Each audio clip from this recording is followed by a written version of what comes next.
Let's talk about exceptions, ठीक है जी। उसके बाद हम कुछ ट्रेंड्स की बात कर लेंगे। एक्सेप्शन में तुम्हारी नोबल गैसेज आती हैं। भाई नोबल गैसेज को का पॉजिटिव होता है, ऐसा क्यों होता है ना? तो लिखो एक्सेप्शंस करके हेडिंग, एक्सेप्शंस, ठीक है। एक्सेप्शन में पहला लिखना नोबल गैसेज, ठीक है। नोबल गैसेज में तुम देख रहे हो कि एक जो कॉन्फ़िगरेशन है वो बहुत स्टेबल है और उसका शेल जो है वो पूरा भरा हुआ है। अगर तुम उस शेल को में एक इलेक्ट्रॉन ऐड करो तो उस शेल में तो होगा नहीं, वो नेक्स्ट शेल में ऐड होगा। जैसे अगर मान लो हम बात करें हैं ऐसे करके, एक शेल है, ये दूसरा शेल है। अब इसमें मान लो हमने एक इलेक्ट्रॉन ऐड करना है ना, ये सारे के सारे फुली फिल्ड है, ये भी फुली फिल्ड है और ये भी फुली फिल्ड है, यहाँ पे नहीं आ सकता। अब तुमको एक इलेक्ट्रॉन ऐड करना है तो कौन से वाले में करोगे? नेक्स्ट वाले में। तो ये n है और ये n+1 है, ठीक है। तो यहाँ तक तो ये कंप्लीटली फिल्ड है। यहाँ पे क्या है कि एक इलेक्ट्रॉन ऐड करना पड़ रहा है, तुम उसके इलेक्ट्रॉनिक कॉन्फ़िगरेशन को डिस्टेबलाइज कर रहे हो। इस वजह से इस पे इलेक्ट्रॉन को ऐड करना यूँ समझ लो जबरदस्ती करेंगे हम, मतलब हमें खुद से एनर्जी देनी पड़ेगी उसको कि भाई तो ऐड हो जा, गॉट इट। तो इस वजह से जो ईजी होता है वो पॉजिटिव होता है। तो यहाँ पे पहले एक्सेप्शंस लिखो, ठीक है। इसमें पहला लिखो नोबल गैसेस, ठीक है। इसमें लिखो for noble gases Eg is positive. For noble gases Eg is positive because electron is being added is being added in the n+1th is being added into n+1th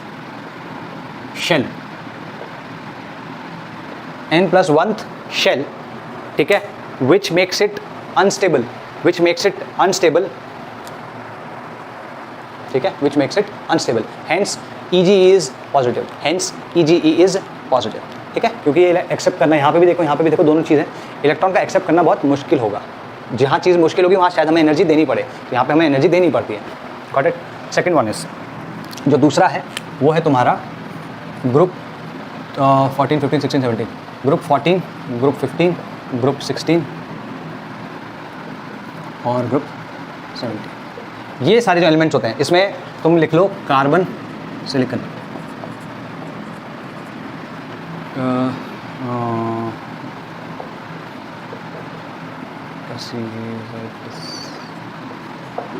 ठीक है। इसमें किसका क्या होगा वो हम बाद में देखेंगे। जो इन जनरल वो बोलता है, कहता है कि यहाँ पे अगर तुम कंपेयर करो, लाइक हर ग्रुप के सेकेंड पीरियड वाले एलिमेंट को उस ग्रुप के थर्ड पीरियड वाले एलिमेंट के साथ अगर तुम कंपेयर करो, इन चारों में कहीं पे भी, जो थर्ड पीरियड के एलिमेंट्स होते हैं इनका EGE ज़्यादा नेगेटिव होता है एज कम्पेयर टू देम। ऐसा क्यों? देखो यहाँ पर मान लो ये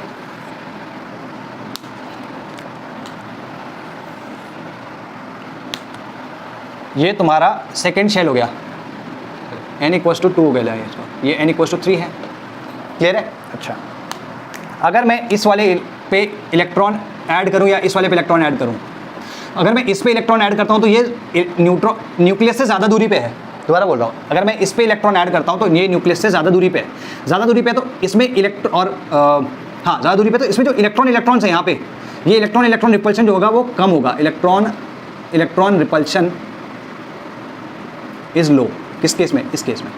अगर मैं इलेक्ट्रॉन को इस छोटे शेल में ऐड करता हूं तो जो इसके अंदर के इलेक्ट्रॉन्स हैं वो काफ़ी पास हैं न्यूक्लियस के भी और एक दूसरे के भी, तो यहाँ पे जो इलेक्ट्रॉन रिपल्शन है, ठीक है, वो क्या हो जाएगा? High, got it. तो जितना छोटा शेल होगा उतना ही इलेक्ट्रॉन रिपल्शन ज़्यादा होगा, तो ज़्यादा डिफिकल्ट होगा इलेक्ट्रॉन ऐड करना सेकंड शेल में as compare to third shell. तो जिसमें ज़्यादा डिफिकल्ट होगा उसमें लेस नेगेटिव वैल्यू होगी और जिसमें कम डिफिकल्ट होगा उसमें मोर नेगेटिव वैल्यू होगी। तो लिख लो इसमें for group 14 to group 17 elements, for group 14 to group 17 elements of period 2 and 3 the EGE is more negative, for period 3 elements, as compared to those of, for period 3 elements as compared to the elements of period 2, as compared to the elements of period 2. This is because the size of period 2 elements is smaller, and the incoming electron experiences stronger electron repulsion, experiences stronger electron repulsion than when it is being added to P3 period 3 elements, है ना, period 3 elements, ठीक है। इसमें क्या होगा, इसके लिए more negative होगी और इसके लिए लेस नेगेटिव होगी एज कंपेयर टू क्या, इन दोनों में कंपैरिजन करें तो अगर मैं इन दोनों में कंपैरिजन करूंगा तो मान लो मतलब इन दोनों में ज़्यादा नेगेटिव इसकी होगी, इन दोनों में भी ज़्यादा नेगेटिव इसकी होगी, इन दोनों में भी ज़्यादा नेगेटिव इसकी होगी, इन दोनों में भी ज़्यादा नेगेटिव इसकी होगी। तो अगर हम ध्यान से देखें तो इसकी सबसे ज़्यादा मोस्ट नेगेटिव ईजी होती है, मोस्ट नेगेटिव। भाई हमने ट्रेंड अभी देखा पीरियड के अलॉन्ग मोस्ट नेगेटिव ईजी, अभी हमने पीरियड के अलॉन्ग एक ट्रेंड देखा कि नहीं देखा, क्या देखा था उस ट्रेंड में कि भाई हैलोजेंस का सबसे ज़्यादा नेगेटिव होता है ना, एक जनरल ट्रेंड देखा था हमने। तो हैलोजेंस का सबसे ज़्यादा नेगेटिव है किसी भी पीरियड में। अब इसके ग्रुप में भी सबसे ज़्यादा ये है, भाई ग्रुप में तो क्या करती है ईजी भी ज़्यादा पॉजिटिव होती है ना, लेकिन यहाँ पे हमारे इसके उस ट्रेंड के हिसाब से तो इसकी सबसे ज़्यादा नेगेटिव होनी चाहिए, लेकिन इस दोनों में इसकी सबसे ज़्यादा नेगेटिव होती है। तो पूरे के पूरे पीरियड में तो पूरे के पूरे ग्रुप में सीएल की सबसे ज़्यादा नेगेटिव है, और बाकी सब ग्रुप्स को मिला दो, अगर सारे ग्रुप्स को इधर मिला दो, इनसे कंपेयर करो तो इसमें इस ग्रुप की तो सबसे ज़्यादा होती है, तो सबसे ज़्यादा नेगेटिव ईजी क्लोरीन की होगी, ठीक है। तो इसलिए लिखो P2 elements have less negative EGE and P3 elements have more negative EGE, ठीक है। तो इसमें साथ साथ देखो जल्दी जल्दी, most negative EGE is for Cl, most negative EGE is for Cl, ठीक है, most negative EGE is for Cl, it is the most reactive non metal, देखो it is the most reactive non metal and forms an anion easily, most reactive non metal and forms an anion easily, ठीक है। Next लिखो the element with minimum IE, the element with minimum IE is ionization enthalpy, the element with minimum IE is the most reactive metal,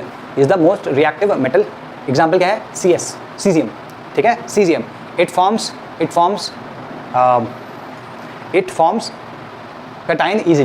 cation easily, ठीक है। तो okay अच्छा, इसमें अगर तुमको देखना है तो जो मोस्ट नेगेटिव ईजी वाले हैं और जो मोस्ट पॉजिटिव आईई वाले हैं हमेशा क्या करते हैं, इन दोनों के आयनिक कंपाउंड्स बनते हैं। तो ये लिख लो, compounds with low IE, elements with low IE, देखो elements with low IE and या elements with low IE combine with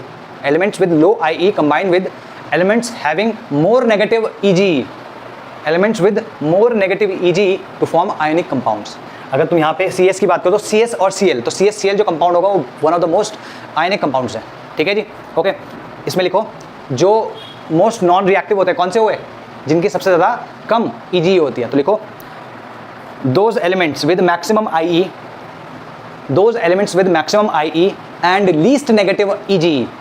maximum IE कौन से हुए, मैक्सिमम IE हुई नोबल गैसेस की, और मोस्ट लीस्ट नेगेटिव IE भी उन्हीं की हुई। तो कौन से हुए, most non reactive elements, inert gases. तो लिखो elements with maximum IE and least negative EG are halogens. They are the most non-reactive elements in the periodic table. ठीक है। तो अब इसमें देखते हैं, जैसे तुम्हें मैं बोलता हूँ इसी ग्रुप में Br और I है, ठीक है, तो क्या होगा FCl Br और I, ठीक है। इसमें सबसे ज़्यादा किसकी होगी, Cl की होगी, फिर किसकी होगी, F की होगी, फिर Br की होगी और फिर I की होगी।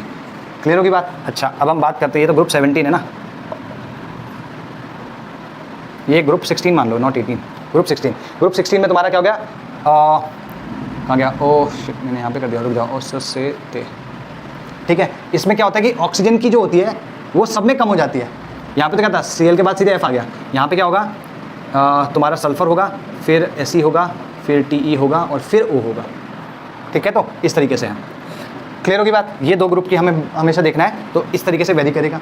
और अगर तुम्हें इसमें देखनी है, इसमें लीस्ट किसकी है भाई, इसमें लीस्ट किसकी है, इसकी, और इसमें मोस्ट किसकी है, इसकी। तो अगर मैं EGE ऑफ I लिखूं हैं और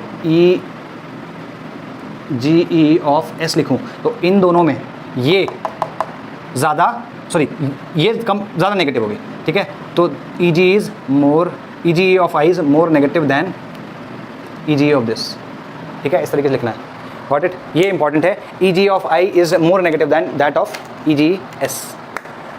ठीक है, तो यहाँ पर जो मोस्ट नेगेटिव ईजी वाला है वो इस वाले ग्रुप के लीस्ट नेगेटिव ईजी से कम है, कम नेगेटिव है। ठीक है जी, अब इसमें एक दो चीज़ें और देख लेते हैं, इसकी जो यूटिलिटी है या कुछ इसके ट्रेंड्स देख लेते हैं। एक तो तुम लिख लो इसमें chlorine has the highest easy, वो हम लिख चुके हैं। नेक्स्ट लिखो, कुछ पॉइंट्स है, नोट करके लिख लेना इन पॉइंट्स को, हैं। Successive EGs are always positive, successive EGs are always positive. Second लिखो, इसके बाद सेकंड पॉइंट लिखो नोट करके। ठीक है, atoms with stable configuration have positive 0 और लीस्ट नेगेटिव ईजी वैल्यूज़। ठीक है, दोबारा बोल रहा हूँ, atoms with stable configuration have positive, 0 और लीस्ट नेगेटिव ईजी वैल्यूज़। ठीक है, नेक्स्ट लिखो, elements with higher IE usually have negative EGs. ठीक है, अगर तुम ध्यान से देखो तो इनकी ये जो यहाँ पे लिखे हैं, इनकी IE जो होती है काफ़ी हाई होती है, और इन्हीं का EG है जो मोस्ट नेगेटिव भी है ना। तो हम जेनेरिक ट्रेंड में कह सकते हैं कि elements with higher IE have higher negative EGs as well, except for those with stable electronic configuration, stable EC।